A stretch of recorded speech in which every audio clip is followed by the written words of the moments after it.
Hello viewers, I'm Rohit Khurana from Intellect Digest. In this video, I'm going to give you a detailed review of the Spice Smart Flow Pace 2, which is a popular phone from Spice Telecom. Interestingly, the entry-level smartphone space is becoming more and more crowded with more and more entrants coming in. This is a dual SIM 2G plus 2G phone. Interestingly, this phone is very affordable because it does not feature 3G. It has dual SIM option, but both the SIMs run 2G. Let me quickly give you a tour of all the major functionalities that you would consider before buying this phone. So we'll talk about the build, form factor, hardware quality, performance, benchmarks, feature specification, pre-installed applications, etc. Let's get started. Starting with the size and form factor of this phone, you can see this is a large 5-inch display, comfortable to hold in one hand. This phone has a beautiful looking display with nice color reproduction quality. So the first thing that impresses us is the quality of display itself. Looking at the hardware, there is a 5-inch display at front, a large speaker mesh over here, a camera on the front which is a 1.3 megapixel camera. On the rear you have a 5 megapixel with dual LED flash as well as autofocus. We'll talk about the camera quality in a short while. There is Spice branding in the bottom side of the phone and there is a speaker mesh over here. On the top you have a standard 3.5mm audio jack. On the right hand side you have a power or wake up key. On the left hand side you have a large volume rocker.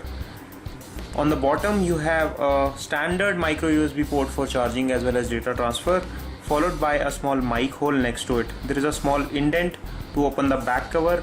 Going further, the build quality of this phone seems fairly good. The back is glossy but it attracts the fingerprints a lot, so it may be a problem with some of you. You need to keep it clean, and the front as well as the display of the phone looks good. There are 3 touch capacitive buttons just below the screen. Let me also talk about the battery life and the battery capacity of the phone. So I'll try and open the back cover. So under the hood you have 2 SIM card slots. There is a micro SD card slot in the middle. You can expand the memory by adding a micro SD card of up to 32 GB in capacity. There is a battery of 2150 mAh in this phone, and as per our estimate, with a 2G connection it should easily last for 10 to 12 hours of talk time, so it will easily last for a full day of usage. If you are a moderate user, if you are a heavy gamer, etc., it may not last that long. Talking on the display on the Spice Smart Flow Pace 2, it is a 480 by 800 pixel display resolution, which is WVGA, and it does produce good quality of colors. As you can see, the color quality as well as the viewing angles are fairly good. I don't know why, but this phone looks very similar to some other phones by other brands in this price segment, but the quality of display on this phone is better than the competitors. Especially in the price segment of under 7,000 rupees, this is fairly good. I'll also give you a quick gameplay demo to show you how responsive the touchscreen is when it comes to touch, as well as I'll play some more games like the Temple Run 2, Subway Surf and Racing Moto to show you how well the motion sensors, touch inputs as well as the motion inputs are calibrated for a gameplay experience. Also, it will give you a fairly good demo of the screen or the display quality on this phone. Let's start with the Subway Surf.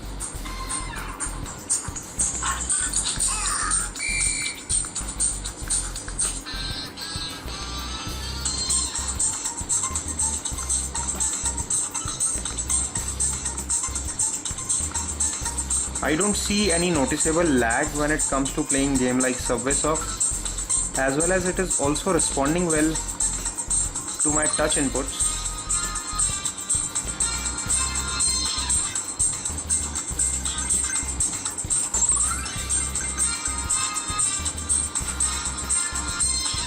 So if you are a gaming enthusiast, this phone will please you.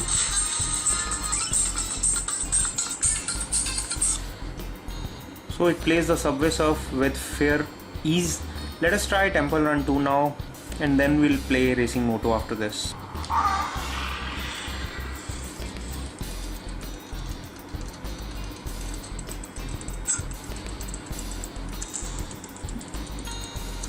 Seems to be responding well to the touch inputs. Let us try some motion inputs. So tilting the phone is also tilting the player in the required directions. So seems like it is also doing well when it comes to motion as well as touch inputs. And the rendering of graphics, as you can see, is also accurate. There is no lag or breaking of graphics in the gameplay experience on Temple Run 2. So this phone is good when it comes to gaming. I'll quickly play Racing Moto, which is a racing game which shows the calibration. So if the phone is well calibrated to the motion inputs, this game plays smooth.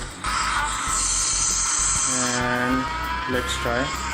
And yes, it is responding well. So in summary, when it comes to display as well as gameplay experience, the phone is doing a fairly good job. The GPU on this phone is PowerVR SGX 531. Talking of the specification, the Spice SmartFlow Pace 2 is powered by a 1 GHz dual-core processor and does a fairly good job when it comes to performance. It can easily play games like the Subway Surf and Temple Run 2, which are moderate or entry-level games, and it is performing well to the inputs. The touch as well as the display is coming out to be good. The RAM on this device is 512 MB and the internal memory is only 512 MB. So you need a micro SD card to install extra stuff on this phone, without which you will not be able to store any information, as the internal memory which is free on this phone is only 140 MB, which is not sufficient if you want to install some applications.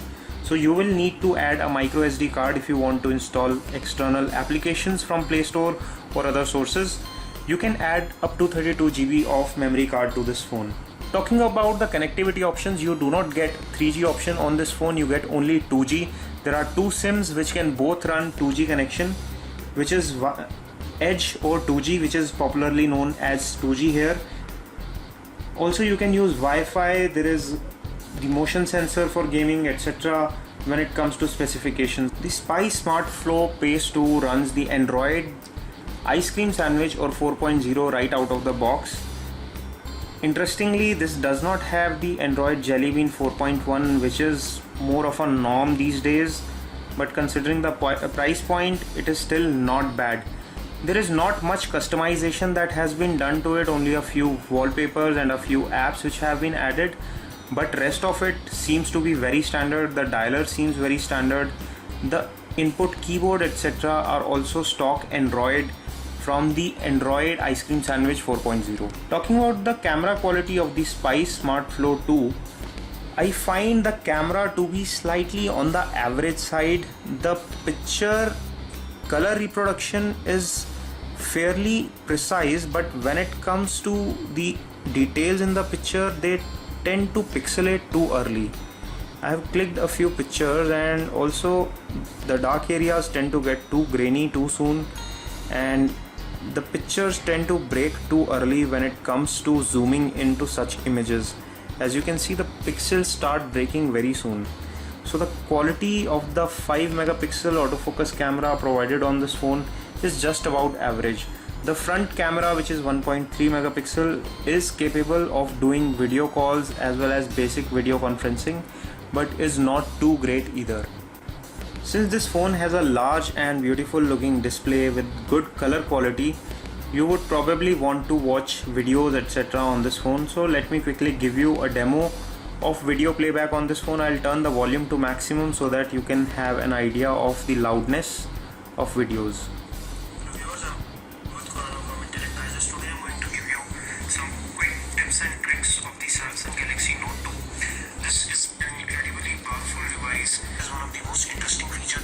As you can see, the viewing angles are good, but interestingly from this side the screen tends to get dark too soon, whereas when I tilt it to the other side it does not get dark too soon. So there is probably some kind of polarity or some kind of darkness originating from this side of the screen, which is weird because we have not seen such kind of polarization in the screens in other phones.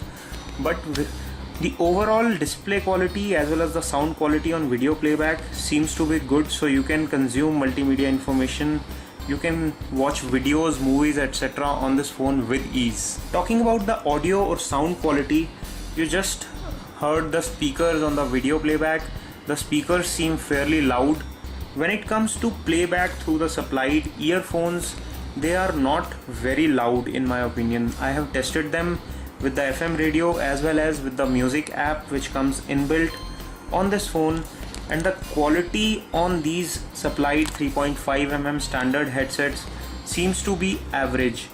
The music is clear but it is not too loud. The bass and treble levels are also just about average.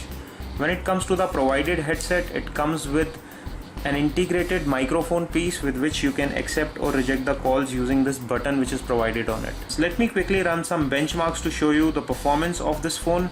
So first we ran an AnTuTu benchmark and the score came out to be close to 6700. The precise score is 6764. Let us also run the Quadrant Standard and then we will run the Nina Mark II test to show you the graphics performance of this phone. So let's run the Quadrant Standard and see how it performs.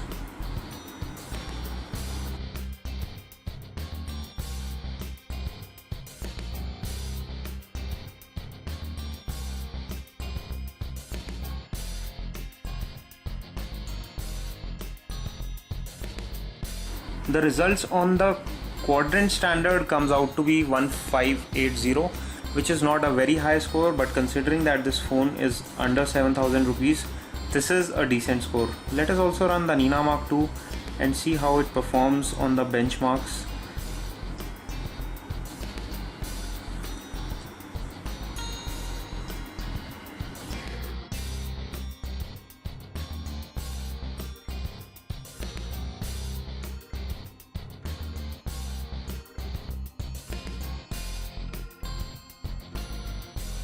The score on the Nina Mark II comes out to be 25.6 frames per second, which is not very high. So if you are an entry level gamer or if you play moderate games like the Subway Surf 2 etc., you can play such games on this phone easily, but you cannot expect to play very heavy games like the Asphalt 7 Heat etc.